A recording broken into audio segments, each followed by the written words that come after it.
നമസ്കാരം. തെക്കുവടക്കിലേക്ക് വീണ്ടും സ്വാഗതം. ഞാൻ BK ചെറിയാൻ, ഡൽഹിയിൽ നിന്നും. എൻ്റെ സീനിയർ സുഹൃത്ത് ശ്രീ മാധവൻകുട്ടി കൊച്ചിയിൽ നിന്നും.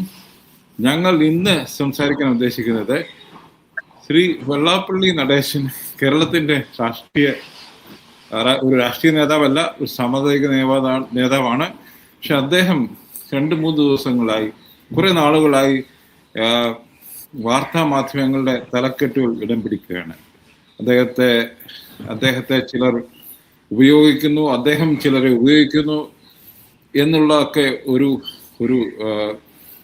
ഫീലിംഗ് എല്ലാവർക്കും ഉണ്ടായിട്ടുണ്ട്. അദ്ദേഹം തീർച്ചയായും ഒരു പൊളിറ്റിക്കൽ ഫാക്ടറായി വരികയാണ്. അദ്ദേഹം ഒരു സാമുദായിക നേതാവ് എന്ന് പറയുമ്പോൾ വളരെ വളരെ കൃത്യമായി കേരളത്തിൻ്റെ നവോത്ഥാനത്തിന് നേതൃത്വം വഹിച്ച ശ്രീ നാരായണ ഗുരുവിൻ്റെ കാലത്ത് തന്നെ, അദ്ദേഹത്തിൻ്റെ കാലത്ത് തന്നെ എസ്റ്റാബ്ലിഷ് ചെയ്ത സംഘടിക്കപ്പെട്ട ശ്രീനാരായണ ധർമ്മ പരിപാലന സംഘത്തിൻ്റെ സെക്രട്ടറിയാണ് അദ്ദേഹം.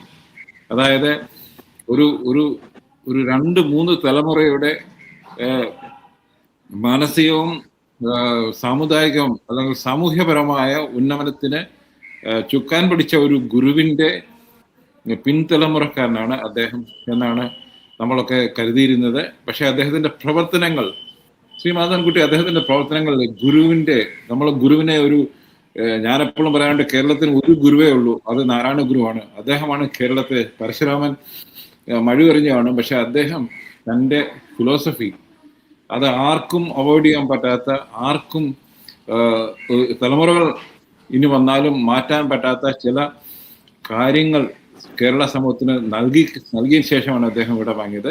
അതിൻ്റെ പിൻതലമുറക്കാരനായ ഒരാൾ ഇങ്ങനെ, എന്നെ സംബന്ധിച്ചുള്ള അദ്ദേഹം ഒരു പരിഹാസനായ വ്യക്തിയാണെന്നാണ് എനിക്ക് തോന്നാറുള്ളത്.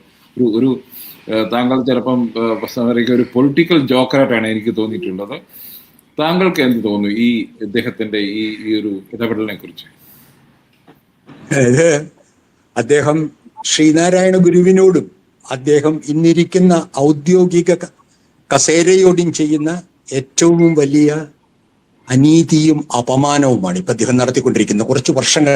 കുറച്ച് അടുത്താലും തീർച്ചയായിട്ടും താങ്കൾ പറയുന്ന പോലെ ഇന്ന് ഞാൻ ഇന്ന് അദ്ദേഹം വീണ്ടും മാധ്യമപ്രവർത്തകരുടെ നേരെ, അതും ഒരു പ്രത്യേകിച്ച് ഏതോ ഒരു ചാനലിന്റെ, റിപ്പോർട്ടർ ചാനലാണെന്ന് തോന്നുന്നു, അതിന്റെ ചാനലിന്റെ ചോദ്യം ചോദിച്ചയാൾ അയാൾ ഈരാറ്റുപേട്ടക്കാരനാണെന്നും അയാൾ മുസ്ലിം തീവ്രവാദിയാണെന്നും മുസ്ലിം ലീഗിന്റെ വിദ്യാർത്ഥി സംഘടനയായ MSFന്റെ നേതാവായിരുന്നുവെന്നുമൊക്കെ വിളിച്ചു പറയാൻ വേണ്ടി മാത്രം ഒരു പത്രസമ്മേളനം നടത്തുന്ന കാഴ്ച കണ്ടിട്ടാണ് നമ്മൾ ഈ സംഭാഷണത്തിലിരിക്കുന്നത്. ഇത് കേരളത്തിന്റെ മൊത്തം നവോത്ഥാനമല്ല, കേരളത്തിന്റെ ചരിത്രത്തോട് ചെയ്തുകൊണ്ടിരിക്കുന്ന വലിയ വലിയ ഒരു ഒരു കടന്നാക്രമണമാണ് ശ്രീ വെള്ളാപ്പള്ളി ചെയ്തുകൊണ്ടിരിക്കുന്ന കുറച്ചു കാലം മുൻപ്. ഇദ്ദേഹത്തിന്റെ വിശ്വാസ്യത എന്താണ്? ഇദ്ദേഹത്തിനുള്ള യഥാർത്ഥ പിന്തുണ എന്താണ്? ഇദ്ദേഹത്തിന്റെ ഭൂതകാലം എന്താണ്? ഇദ്ദേഹം എന്താണ് ലക്ഷ്യമാക്കുന്നത്? ഇതിനെക്കുറിച്ചൊക്കെ വ്യക്തമായൊരു ധാരണ മലയാളിക്കുണ്ടെന്ന് അദ്ദേഹം തിരിച്ചറിഞ്ഞിട്ടില്ല. അവിടെയാണ് അദ്ദേഹം പരാജയപ്പെടാൻ പോകുന്നത്. അദ്ദേഹം വിചാരിക്കുന്ന ഈ വേഷം കെട്ടൽ അത് കൃത്രിമമായി അദ്ദേഹം ഉണ്ടാക്കുന്നതാണ്. ഈ പ്രകോപനങ്ങൾ അദ്ദേഹം കൃത്യമായി ഉണ്ടാക്കുന്നതാണ്. അദ്ദേഹത്തിന് ഒരു ലക്ഷ്യമുണ്ട്. അദ്ദേഹം ശ്രീനാരായണ ഗുരുവിനോടും അദ്ദേഹം ഇരിക്കുന്ന സ്ഥാനത്തോടും കേരളത്തിന്റെ മതനിരപേക്ഷ നവോത്ഥാന മനസ്സിനോടും ചെയ്തുകൊണ്ടിരിക്കുന്ന അന്യായം, അതിനോട് ചെയ്തുകൊണ്ടിരിക്കുന്ന അതിക്രമം ഒരു സാമൂഹ്യ സമാധാന പ്രശ്നമായി മാറുകയാണ് കേരളത്തിൽ. ഇതിന്റെ ഗുണഭോക്താക്കൾ കേരളത്തിൽ RSSും സംഘപരിവാരും മാത്രം ആണെന്ന് തിരിച്ചറിയാനുള്ള വിവേകം ഒരു മതനിരപേക്ഷ മലയാളിക്കുണ്ടെന്ന് അദ്ദേഹത്തിന് അറിയാം. എന്നിട്ടും തന്റെ ശക്തിയെക്കുറിച്ചും അദ്ദേഹത്തിന് കൃത്യമായി അറിയാം. അദ്ദേഹത്തിന്റെ സ്വന്തം സമുദായം എന്ന് പറയുന്ന ഈഴവ സമുദായത്തിൽ അദ്ദേഹത്തിന് എത്ര സ്വാധീനം ഉണ്ടെന്നുള്ള കാര്യവും അദ്ദേഹത്തിന് അറിയാം, നമുക്കും അറിയാം. അദ്ദേഹത്തിന്റെ തെരഞ്ഞെടുപ്പ് സ്വാധീനം എന്താണ്, സംഘടനാ സ്വാധീനം എന്താണ്, അദ്ദേഹത്തിന്റെ സമ്പത്തിന്റെ സ്വാധീനം എന്താണെന്നും തിരിച്ചറിയാൻ ഏത് മലയാളിക്കും കഴിയും. ഒരു ചോദ്യം അവശേഷിക്കുന്നു. നമ്മുടെ കേരള മുഖ്യമന്ത്രി CPM-ന്റെ പോളിറ്റ് ബ്യൂറോ മെമ്പറുമായ ശ്രീ പിണറായി വിജയൻ ഇനി ഇത് മനസ്സിലാകുന്നില്ല എന്നുള്ളൊരു ചോദ്യം അവിടെ അവശേഷിക്കുന്നു. കാരണം എന്ന് വെച്ചാൽ അദ്ദേഹത്തിന്റെ ഒരു ഒരു ഒരു ഒരു ഒരു ഒരു ഔട്ട്സൈഡ് പേർട്ടണേജ് നമ്മൾ പല കാര്യങ്ങൾക്കും ശ്രീ വെള്ളാപ്പള്ളി നടേശന് പ്രവൃത്തിക്ക് കാണുന്നുണ്ട്. അതല്ലേ അദ്ദേഹത്തിനെ കേരളത്തിൽ ഇത്രയും വളരെ വളരെ വളരെ ഫ്രീ ആയിട്ട് മൂവ് ചെയ്യാനുള്ള ഒരു അവസരം കൊടുക്കുന്നത് എന്നൊരു സംശയം ബാക്കി നിൽക്കുന്നില്ലേ? സംശയമല്ല, അത് അനുദിനം വർദ്ധിച്ചു ആളുകളിൽ ബലപ്പെട്ടുകൊണ്ടിരിക്കുന്ന സന്ദേഹമാണ്. കാരണം മുഖ്യമന്ത്രിയെ പോലെ സംസ്ഥാനത്തിന്റെ സാമൂഹ്യ സമാധാനം നിലനിർത്താൻ ചുമതലപ്പെട്ട ഒരു കമ്മ്യൂണിസ്റ്റ് മുഖ്യമന്ത്രി എങ്ങനെ ഇദ്ദേഹവുമായുള്ള ചങ്ങാത്തം പരസ്യമായി ജനങ്ങളുടെ മുമ്പിൽ പ്രകടിപ്പിക്കുന്നു? ഇത് ധാർമ്മികമല്ല, കമ്മ്യൂണിസ്റ്റ് രീതിയല്ല, ഇത് രാഷ്ട്രീയമായിട്ടുള്ള വെറും ഒരു ഒരു ഒരു ഒരു തിരഞ്ഞെടുപ്പ് വോട്ട് നേടിയെടുക്കാൻ കഴിയുമെന്നുള്ള വ്യാമോഹത്തിൽ നിന്ന് വരുന്ന ഒരു വ്യക്തിപരമായ വിട്ടുവീഴ്ചയാണ്.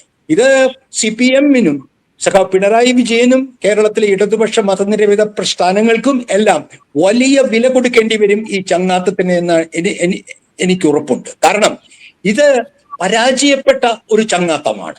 ഇത് കഴിഞ്ഞ 2 തിരഞ്ഞെടുപ്പുകളിലും ഇതേ നാട്യമായിരുന്നു വെള്ളാപ്പള്ളി നടേശൻ ഇടതുപക്ഷത്തോട് കാണിച്ചിരുന്നത്.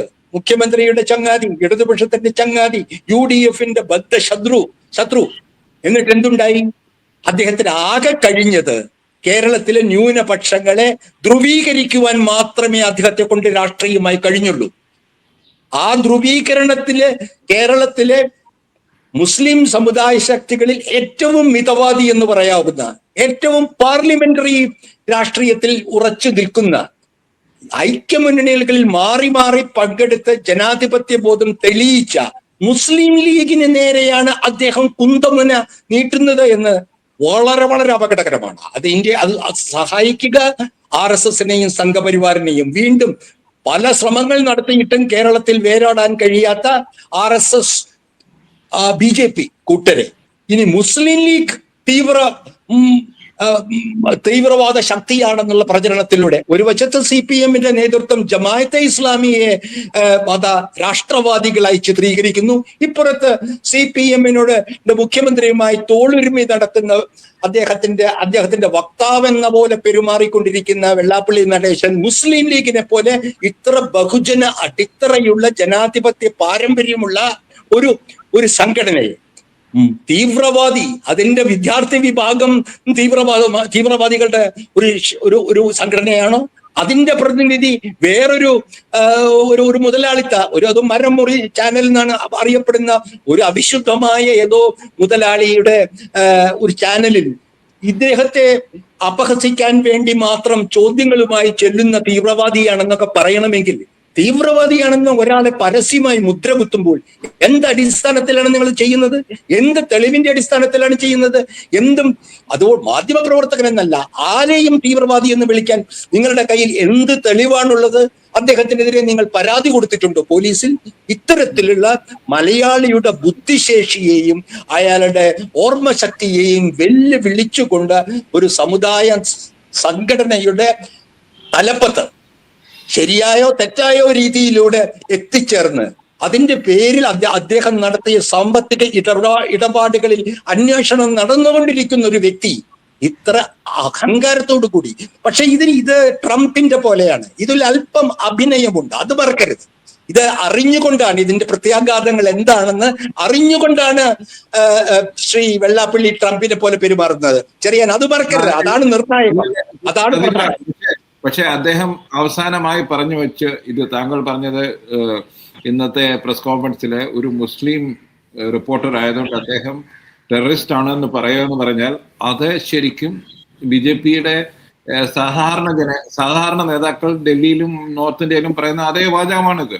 ഏത് മുസ്ലിമും ഒരു ടെററിസ്റ്റ് ആയിട്ട് സസ്പെക്ട് ചെയ്യുന്ന ഒരു മനോഭാവം ഉണ്ടല്ലോ, അത് തന്നെയല്ലേ അദ്ദേഹവും അവിടെ കാണിക്കുന്നത് ഇതിന്? അതല്ലേ ഞാൻ പറഞ്ഞുകൊണ്ടിരിക്കുന്നത്. ഇത് കുറ്റാർഹമായ ഒരു പ്രസ്താവനയാണ്.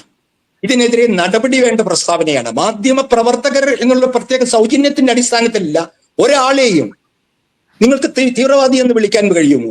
എന്തിന് വേറെ ഒരു BJP വിരുദ്ധ ശക്തികൾക്ക് ഏതെങ്കിലും ഒരു BJP പ്രവർത്തകനെ രാജ്യദ്രോഹിയെന്നോ കുറ്റവാളിയെന്നോ വിളിക്കാൻ കഴിയുമോ തെളിവുകളില്ലാതെ? ഈ നാട്ടിൽ ഇനിയും ബാക്കിയുണ്ടെങ്കിൽ, കേരളത്തിലും ഇന്ത്യയിലും ഇനിയും നിയമ വാഴ്ച നിലവിലുണ്ടെങ്കിൽ വെള്ളാപ്പള്ളി നടേശനെതിരായിട്ടുള്ള സുവമോട്ടോ സ്വമേധയാ കേസ് എടുക്കേണ്ടതാണെന്നാണ് എന്റെ വ്യക്തിപരമായ ഒരു ജനാധിപത്യത്തിൽ വിശ്വസിക്കുന്ന, ഇന്ത്യയുടെ ഏറ്റവും നേരിടുന്ന വലിയ വിപത്ത് ഇന്ത്യയിലും കേരളത്തിലും RSS BJPയുടെ അധികാരമാണ് എന്ന് വിശ്വസിക്കുന്ന ഒരു വ്യക്തി എന്നുള്ള നിലയ്ക്ക്, മനുഷ്യാവകാശങ്ങളിൽ വിശ്വസിക്കുന്ന ഒരു മുതിർന്ന മാധ്യമപ്രവർത്തക നിലയ്ക്ക് എനിക്ക് പറയാനുള്ളത് കേരളത്തിലെ ജനങ്ങളോടാണ്.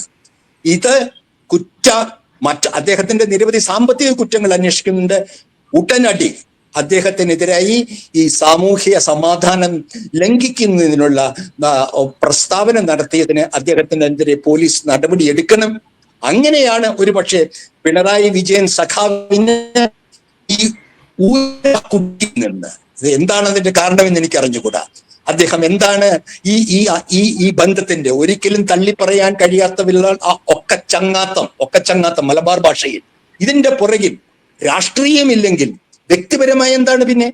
ഇത് അദ്ദേഹം തനിക്ക് ശേഷം പ്രളയം എന്ന രീതിയിൽ ഒരു കമ്മ്യൂണിസ്റ്റ് മുഖ്യമന്ത്രിക്കോ കമ്മ്യൂണിസ്റ്റ് നേതാവിനോ കഴിയുമോ? കേരളത്തിൽ തിരിച്ചടി നേരിട്ടുകൊണ്ടിരിക്കുന്ന കമ്മ്യൂണിസ്റ്റ് പ്രസ്ഥാനത്തിന് ഇത്തരത്തിലുള്ളൊരു തോഴനെയാണോ വേണ്ടത് ചെറിയാൻ? ഇത് നമ്മുടെ അവിടെയാണ് ഒരു പ്രധാന ക്വസ്റ്റ്യൻ.